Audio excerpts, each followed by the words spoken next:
મહાદેવ હર.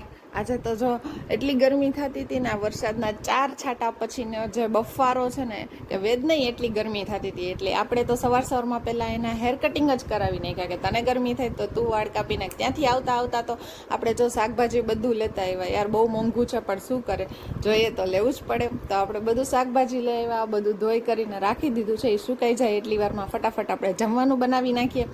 તો હવે જમવાનું બનાવવામાં તો આજે જો કાંઈ બહુ હતું નહીં, કેમ કે મોડું થઈ ગયું હતું. એટલે ફટાફટ છે ને મેં વઘારેલી મસ્ત મજાની ખાટી છાશ હતી, એટલે મસ્ત મજાની જો વઘારેલી રોટલી બનાવી નાખી. એમ કે રોજ યાર શું બનાવવું, મોડું થઈ જાય પછી. વહેલું હોય તો હજી આપણે કંઈ બનાવી નાખીએ, પણ આ મોડું થઈ જાય પછી શું બનાવું. એટલે ફટાફટ મેં મસ્ત મજાની ખાટી અને તીખી વઘારેલી રોટલી બનાવી નાખી. હજી તો હું રોટલી કરીને રસોડાની બહારે નીકળું ને, ત્યાં તો છે ને વેદે કંઈક અરીસાની હાલત એટલી ખરાબ કરી નાખી ને.